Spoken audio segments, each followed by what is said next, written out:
Hello everyone, welcome back to The Low Show. I'm your host Lauren O'Brien, and today is a very, very special episode. It is the first episode in a series I am doing previewing the 2025-2026 women's college basketball season. So from today until November 3rd, I will be posting a series of episodes covering each of the Power 4 conferences, the ACC, SEC, Big 10, and Big 12. I will be doing a deep dive into each individual team, talking about transfers, key returners, incoming freshmen, coaching changes, whatever significant stuff happened in the offseason for each team. Today's episode, I am doing half of the Big 10 teams, as the Big 10 has 18 teams in it, and I didn't want this episode to be 2 hours long.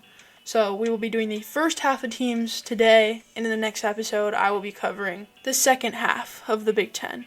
The teams we are covering today are UCLA, USC, Oregon, Washington, Michigan, Michigan State, Iowa, Ohio State, Maryland, and Indiana. And in the next episode, I will get to the remaining teams like Minnesota, Northwestern, Purdue, and all of the rest. So, without further ado, let's get straight into it.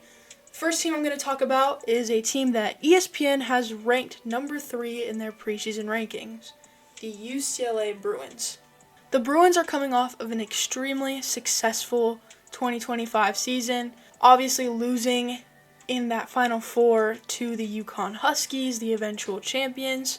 UCLA is an interesting team this year. I really don't know what to expect from them. They have their big 3 returning of Kiki Rice, Lauren Betts, and Gabriella Hawkes. However, the portal was not their friend this season. They lost their entire freshman class from last year to the portal, which is absurd. I've never heard of a school losing an entire class to the portal. Avery Kane, a promising young guard, transferred to Oregon. Janiah Barker to Tennessee. Zanaya Saka-Newman to Indiana. Alina Arinaslo to UNC, Kendall Dudley to Michigan, and last but not least, they lost a veteran guard in London Jones, a huge part of their team's success. A guard who can knock down the 3 consistently, a guard who played great defense. She transferred to their rival school, the USC Trojans. Now, it makes me question if there's something going on at UCLA, as no one ever loses that many players in a class in the portal. It's unheard of. I wonder what's going on. I took a look at UCLA's roster for this season, and I was actually pretty surprised when I saw the name Megan Grant on the team. If you are an avid college softball fan, you know exactly who I'm talking about. Yes, Megan Grant is a phenomenal college softball player for the UCLA Bruins. She is a great hitter, a great first baseman. I had so much fun watching her play in the Women's College World Series this past spring. I didn't know she played basketball, which is really cool to see, but it is a little bit concerning at the same time. UCLA is only carrying 12 players on their roster this year, which is really small for a college basketball team. And what concerns me even more is they had to go out and pick up players from other sports to play basketball. Why is Corey Close not doing as much recruiting? Well, I do remember in a press conference after the loss to UConn, she talked about how she thought her whole team wasn't going to transfer. She thought she'd have everyone back. Obviously, that wasn't the case. UCLA didn't put much effort into high school recruiting. They did pick up Sienna Betts, who is Lauren Betts' younger sister out of Grandview High School in Colorado. She's a 6'5" post player, a lefty, someone with a great face-up game, obviously very strong underneath. Played for the USA team, All-American. She is a phenomenal pickup for this UCLA Bruins team. They also, in the portal, went out and grabbed Gianna Neepkins. Neepkins is a transfer from the University of Utah. She's been a fundamental piece in the Utes' success the past couple years. I mean, last season, she averaged 19 points a game. She's a great three-point shooter.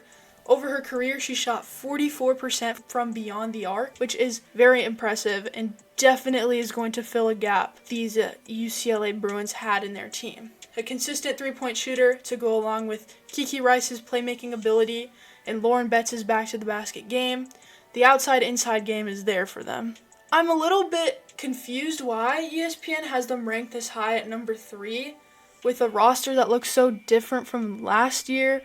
Plus, they're not very deep, and what we've seen recently is deep teams are the ones that have the most success, right? You take a look at South Carolina. Their bench is full of All-Americans. UConn, same case. No one on this UCLA team can get hurt, right? They only have 12 people. And if they lose a starter, that will impact them a lot. I don't know how they're going to do. I don't think I like them rated this high at 3.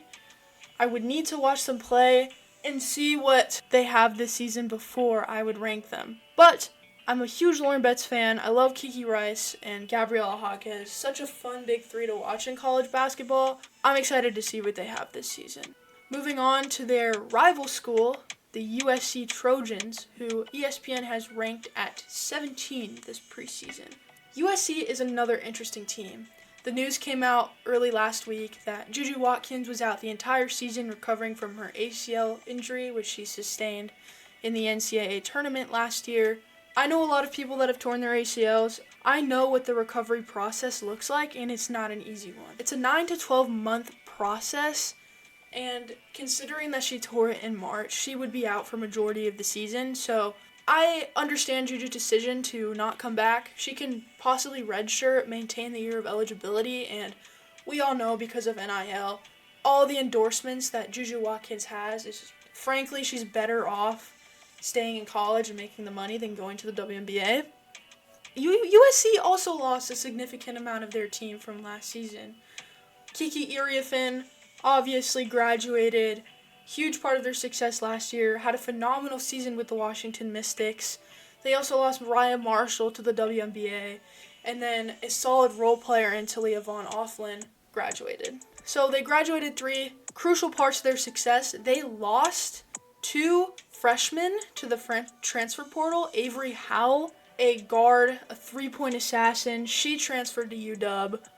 Kaylee Heckel, a very promising point guard, was very good in high school. I don't think she liked Lindsey Gottlieb's system of just get the ball to Juju and everyone else just kind of clear out and wait to see if she passes it. Kaylee Heckel is a basketball player with an extremely high basketball IQ, and Coach Gino Auriemma saw that and picked her up in the transfer portal. USC had a lot of success recruiting at a high school as well. Jazzy Davidson, the number 1 recruit in the class of 2025, signed with them. She's going to be huge. If you don't know who she is, you've definitely seen her on TV. She was in a Nike commercial for the Sabrina Ionesco basketball shoes. They're also returning All-American Kennedy Smith, who is one of the best basketball players I think I've ever played against. I played against her my freshman year in a tournament in Etiwanda, which is the high school she went to. They low-key killed us. It was not pretty. She had a lot of points. It was insane. She's such a great athlete, a great finisher. She can shoot. She's athletic. Kennedy Smith is going to need to fill the hole that Juju Watkins left in this USC roster. She needs to account for a majority of the scoring this year. I don't know what to expect from this Trojans team. Yes, they had some success in the portal. They picked up Kara Dunn, a guard from Georgia Tech. Georgia Tech was very successful last season. They made the tournament, were ranked top 20. She was their leading scorer. Maybe she can account for some of the points that they're missing from Juju Watkins. And then obviously mentioned before, they picked up a veteran guard in London Jones. This USC team will make the tournament, in my opinion, but they won't go as far as a lot of people say they will. I think Jazzy Davidson is going to be great as a freshman, but I think she needs time to develop and really understand her place in this USC system. Moving on to our next team, the Oregon Ducks. Oregon is a special team this year. We all watched the first round game from last year against Vanderbilt. We saw that absolutely absurd game, the overtime heartbreaking loss. ESPN doesn't have them ranked. I don't think they should be. They did lose Deja Kelly, their best player. She got drafted to the W. I don't think she's on a team. She got cut during preseason, but I'd love to see her come back, maybe with one of the expansion teams this season in either Portland or Toronto. Oregon is a team that I think would have more recruiting power if there was just more eyes on women's basketball when Sabrina Ionescu and Satu Sabali both played there. I think about the 2020 Oregon Ducks team.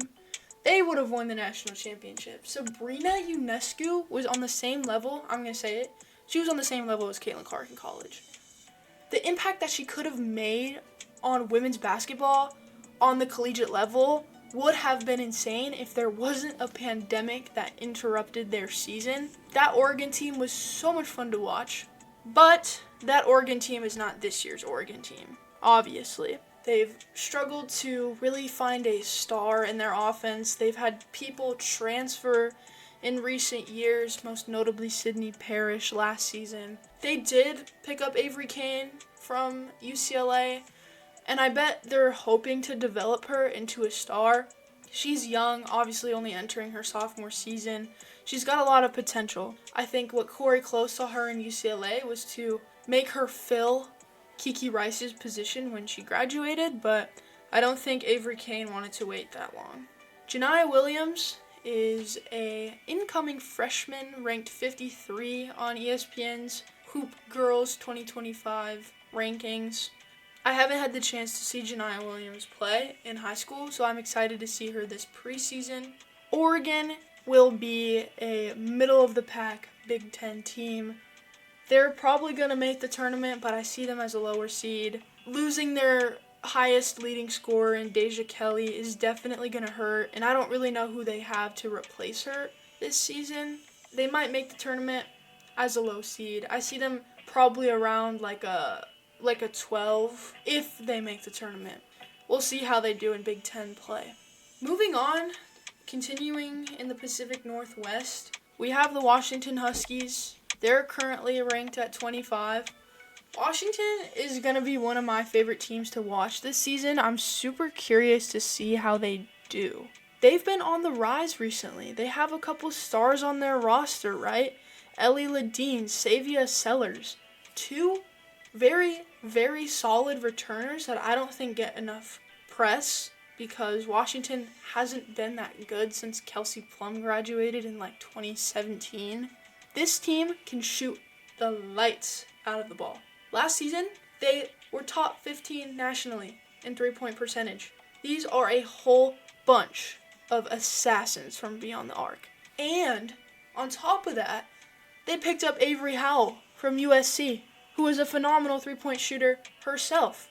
This Washington Huskies team is going to be extremely fun to watch this season. They didn't lose too many transfers either. People are coming back. They didn't graduate too many people. They picked up a big 6'5" center in Yulia Grabovskaya from Michigan. They got this interior size for the defense that they need. They got shooters. The inside-out game is going to be extremely successful for this Washington team. I also want to talk a little bit about Savia Sellers. She is the younger sister of former Maryland point guard Cheyenne Sellers. Savia Sellers is entering her senior year. She has the capability of having a monster senior season. She can score, she can pass. She's definitely the leader that this Huskies team needs. And what's so nice about not losing any transfers is that these girls have had the opportunity to build chemistry with each other the past couple years, right? Ellie Ladine, Savia Sellers, both entering their senior seasons. They've had the chance to play with each other for 4 years now. Picking up two very solid incoming freshmen, Bryn Magotti, ranked 14 in the country, and picking up Nina Kane from McClatchy High School up in the Central Valley in California. She was ranked 72 in her class. I actually saw her play last season for McClatchy High School. She's good. She gets on the boards. She's probably around 6'1", so maybe a little undersized to play on the inside in college, but she gets on the glass. She plays very good defense. I think if she could just learn and develop from these upperclassmen on this Washington team, she's going to come along pretty strong. And I think picking up a girl as good as Bryn Magotti, obviously very solid player, ranked 14 in her class, she's going to be able to come in and make a big impact on this Washington team. I say Washington's making the tournament. I'm excited to see what they have this year. They play a very classic old Pac-12 type offense, just these tall, skinny greyhounds that just run in transition, get the ball up the court. I think, yes, their post player that they have coming in, Yulia Garbovskaya, yeah, she's 6'5", yeah, she's a little bit stronger, wider frame. She can run, though. She gets up the court very, very well. She's going to be able to run in transition for this Huskies team. She's going to be able to guard the interior against very solid post players in the Big Ten, like Hannah Stolke, Lauren Betts. That was a great transfer pickup for Washington. Washington is probably one of my top three teams that I'm the most curious about this upcoming season. Moving on to another school that I'm very excited to watch this season, the Michigan Wolverines. I have been so high on last year's freshman duo of Olivia Olson and Silas Swords. They are two of my favorite freshmen from last year. Michigan's such a young team. I think they have an outstanding coach, and they have the potential to make a big run in this year's Big Ten tournament, this year's NCAA tournament. This Michigan team is going to be very successful. Olivia Olson, Silas Swords have another year to develop. The scoring was super balanced last season on this Michigan team. Olson and Swords both averaged 16 a game. Swords is also such a great facilitator at the point guard spot. She's always been that way since high school. She went to Long Island Lutheran up in New York. She's always been a bucket. Olivia Olson, phenomenal, 6'1" guard, good size, good length, great shooter. And Mila Holloway is returning as well. She is very solid. I think she kind of flew under the radar because a lot of the attention was on Olivia Olson and Silas Swords, but Holloway averaged 10 a game last year, right? And 4 assists. So she creates for her teammates. She was a big part in Michigan's success last year. She flew under the radar. One of my favorite transfers from this season, Michigan picked up Ashley Sofilkinich from Bucknell in the Patriot League. She was an absolute beast last season. A 6'3" post player, averaging 20 points a game, 8 rebounds a game, and 2 blocks. She absolutely teared up the Patriot League. Yes, they lost Yulia Garbovskaya to the portal, who was 6'5", has great size underneath, but I don't think they're going to miss a beat here.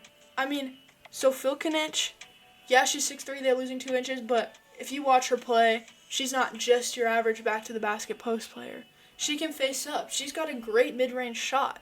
She's going to work very well in the pick and roll with Olivia Olson and Silas Swords.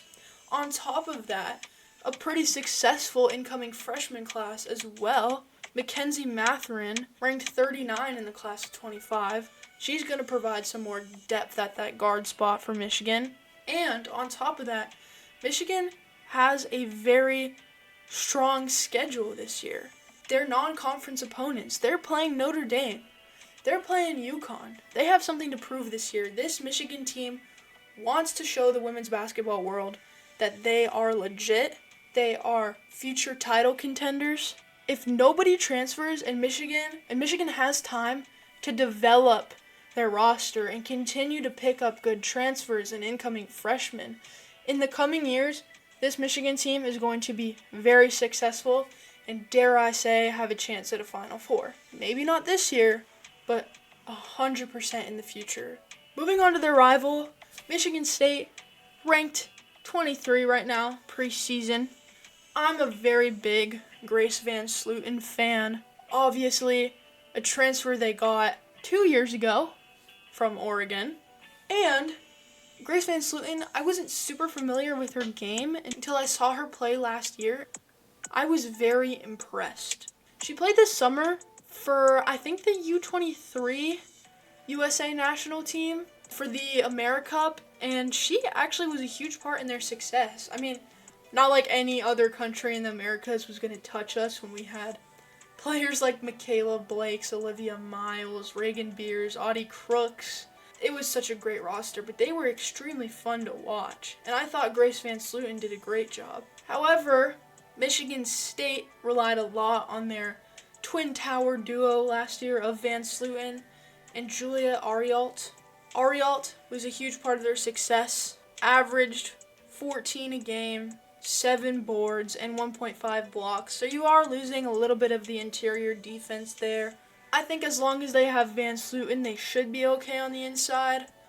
In the transfer portal, they grabbed Jaylen Brown. I know what you're thinking, not Jaylen Brown from the Boston Celtics. Jaylen Brown, a transfer from Arizona State, who averaged almost 18 a game, right? We don't hear a lot from these players that are at kind of not lower level, but just these Power 4 schools that aren't as strong at the moment. I think this is going to provide some much needed scoring from the guard position for the Michigan State Spartans. Again, excited to see the pick and roll game with Van Sluten and Jaylen Brown. Van Sluten is not your traditional back to the basket post player. She will face up. She can shoot the 3 ball pretty good. I'm a fan of their game. I'm curious to see what Michigan State does. In my opinion, this team will make the tournament. Probably a lower seed. I see them making the tournament over teams like Oregon. They'll do good in the Big Ten. I'll say they're going to finish probably top 5 in conference. Their non-conference schedule isn't as strong, but I don't think that really matters when your conference schedule is as challenging as playing in a conference like the Big Ten, where honestly every night, every team you play is going to be very strong. On the recruiting front, Jordan Odie, number 33 in the class of 25. Again, more depth at that guard spot. So I think the Spartans team is going to have a good year. I'm excited to watch them play. Now bumping over to Iowa City, the Iowa Hawkeyes. We all fell in love with the Iowa Hawkeyes when Caitlin Clark was there, Monica Sonano, Kate Martin, Gabbly Marshall. However, none of those girls are there anymore. This Iowa team looks very different than it did a couple years ago. They're in a rebuilding, developing year. Obviously, they still have Hannah Stolke. Stolke has gotten better and better each year. Jan Jensen is phenomenal at developing her post players. We all know. I mean, just think of the legacy of Iowa post players. Megan Gustafson, Monica Sonano. O'Grady was pretty solid last year. Stolke's been great. And, up and coming, entering her sophomore season, Ava Hayden. If you watched my tournament episode, you know how much she excelled in the Big Ten tournament last year. She came on at the end of the season really strong, scoring double digits in multiple games against very strong opponents. They do have Kylie Feuerbach coming back for her 5th and final season. Feuerbach, your typical 3-and-D guard. Phenomenal defense, can shoot the 3 ball. Speaking of 3 balls, Taylor McCabe is back. They're a 3-point assassin from last year. However, as much as I love this Iowa team, we do have to keep in mind that it is a rebuilding year. They lost Lucy Olson to the WNBA. She's on the Mystics. Very fun to watch. She was their leading scorer. And honestly, a pretty big hit losing Sydney Fulter as well. Fulter could have stayed for another year, but she chose to become a graduate assistant for this Hawkeyes team, so she's still going to be involved with the program, just unfortunately not playing. I think Fulter was one of the more underrated players on some of the great Iowa rosters from the past couple years. Again, I say she's a very similar player to Kylie Feuerbach. 3-and-D, understands her role, gets in there, rebounds pretty well. She's definitely going to be missed, but they're hoping to have Ava Hayden, Taylor McCabe, one of those 2 younger girls to step up. Portal-wise for them, they didn't lose anybody, which is obviously very impressive. From what everyone says that has played at Iowa, they love it there. I don't hear anything bad about Iowa's program ever. And they actually picked up some people in the portal. Chizadi Wright from Georgia Tech. You may be asking, Lauren, why are so many of these transfers you're talking about from Georgia Tech? Well, Georgia Tech's coach resigned, so a lot of their top players went to the portal, transferred schools. Chizadi Wright, going to provide some more depth at that guard spot. She was pretty solid for them. And then on the freshman recruiting front, Addie Deal, number 23 in the class of 25. She's a bucket. I've played against her. I've played against a lot of these girls. Addie Deal out of Mater Dei High School in Santa Ana. Oh my god. I mean, I've played against some very good high school players over the years. Addie Deal is probably top 5. She can score. She's a bucket. Mid-range game, on point. Actually, She does remind me a little bit of Lucy Olson, just with the strength of her mid-range game. She can get to the bucket. She can shoot the three, play solid defense.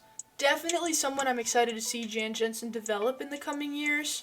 Addie Deal's also got great size. She's a 6-foot guard, which is pretty standard to see nowadays, but I'm very excited to see what she does her freshman year. I think Iowa, maybe this year will be a little bit more of a rebuilding type of year, but they do very well in their recruiting, and I think they will continue to do very well, picking up girls from the portal, picking up freshmen. I'm excited to see them play, and they took on one of the more challenging non-conference schedules. They got UConn, Baylor, Iowa State, and Fairfield on their non-conference opponent schedule. This is going to be an interesting year for the Hawkeyes. Tough non-conference schedule. The Big Ten is not a cakewalk either. I'm a huge Hawkeyes fan, love watching them the past couple years. Who knows if they'll make the tournament or not? I just think that's up to how they do in the Big Ten Conference tournament. But if they can secure some good wins over their non-conference opponents like UConn, Baylor, Iowa State, Fairfield, I think that'll definitely help their chances of making the tournament. They won't make a huge run, probably first or second round exit, but I love watching the Hawkeyes. I love Jan Jensen. I'm excited to see what they have in store this year. Moving on, the Ohio State Buckeyes. Ohio State, we all know, has been very successful the past couple years. They are always kind of ranked in the top 10, fall between the number 7 and number 10 position. This offseason was not very nice to them. They're currently not ranked in the preseason poll, which I don't disagree with. The portal hit them hard. Graduating seniors also affected them a lot. They do have the Cambridge sisters returning, right?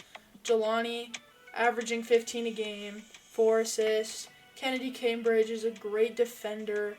They're probably going to be the core of this Ohio State team this season, as well as Chance Gray, who averaged 12 a game. But let's all address the elephant in the room. The biggest hit for this Ohio State Buckeyes roster is losing Cody McMahon. She transferred to Ole Miss. Coach Yo went crazy down at Ole Miss in the transfer portal. I'll cover that in the SEC episode, but Cody McMahon is a very special player as well. She's strong.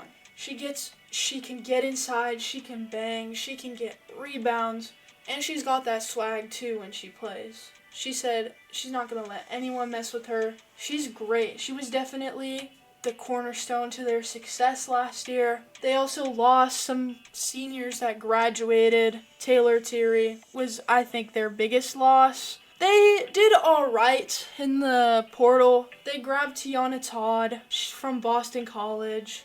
Boston College is not a team that I've watched a lot. They're very much a low-end ACC team. She did average 13 a game last year, so she could be pretty good. They also picked up Kylie Kitts. Yes, Kitts. She is Chloe Kitts from South Carolina's sister.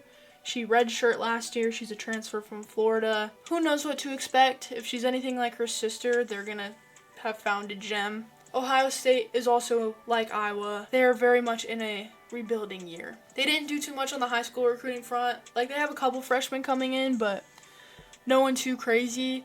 So I'm curious to see what they have going on. On to Maryland. The Terps are currently number 10 in ESPN's preseason poll, which I do not disagree with.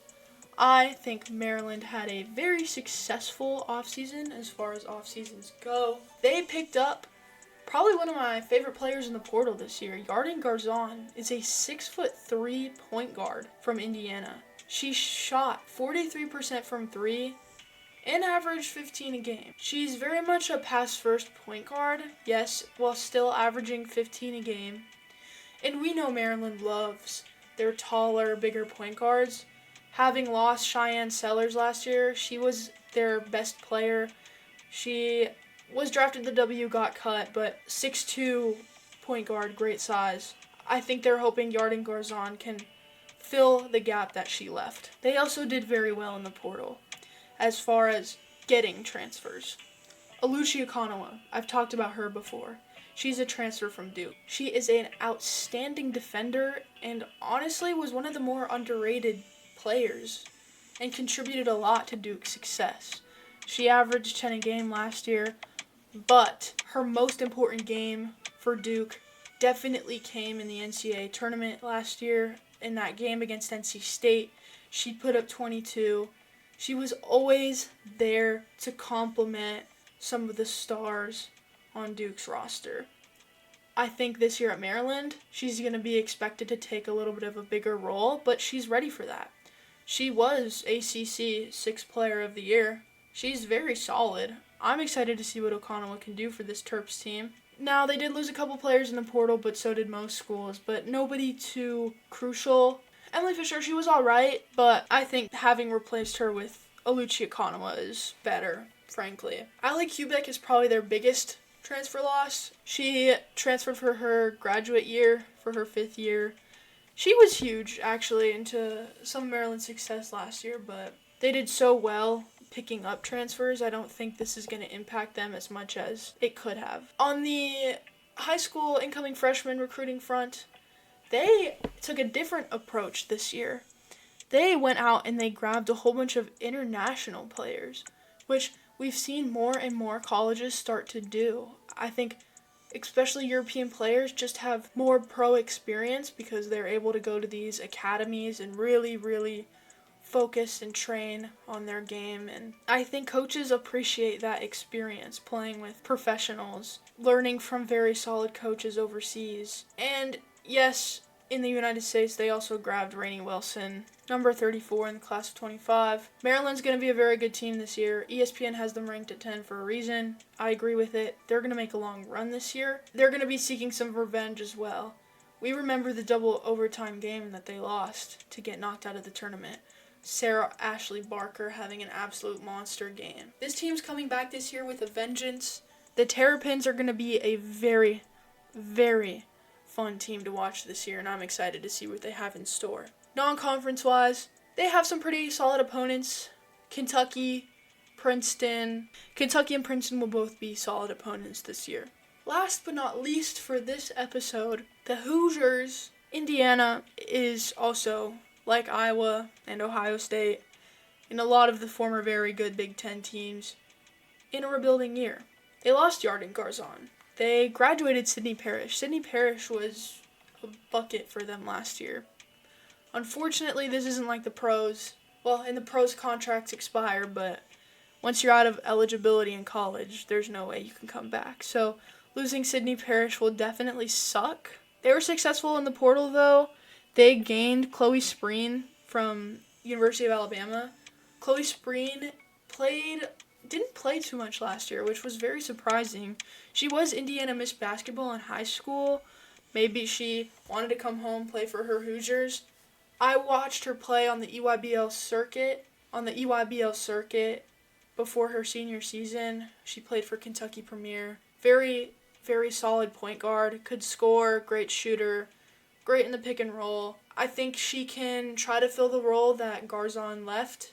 They definitely need a point guard, and I'm excited to see what she's got. Returning, they do have Shea Ciesky, who was very solid last year, one of their top 3 scorers. I just think it's going to take a couple years before Indiana reaches the success they had in the Grace Berger years, if you know what I'm talking about. Yes, you could argue that no, last season was not a failure of a season. They were an 8 seed in the tournament. They did unfortunately have to play South Carolina in that second round, and we all know how that went. But they got good freshmen coming in. Nevaeh Caffey, she's a senior from Incarnate Word High School in Missouri. Incarnate Word is a very well-known, very successful high school program, especially for women's basketball. They have Maya Mikaluski, ranked 35 in the class, coming in. And in the portal, they actually did pretty well. They picked up Zanaya Saka-Newman from UCLA, Phoenix Stojan from Arkansas, and then Adisa Noyan from Virginia. This team has a lot of moving pieces, a lot of freshmen coming in, a lot of transfers coming in. It's going to take time for them to build chemistry, which I think is shown in their non-conference schedule. They don't have any opponents that are noteworthy. I think they're just going to take the first part of the season to get to know each other, really develop the chemistry, and to just figure out, each person's role on this roster. Alright, well, that wraps it up for episode 1 of the college basketball season preview. We will continue in our next episode with the second half of the Big Ten. I hope you guys enjoyed.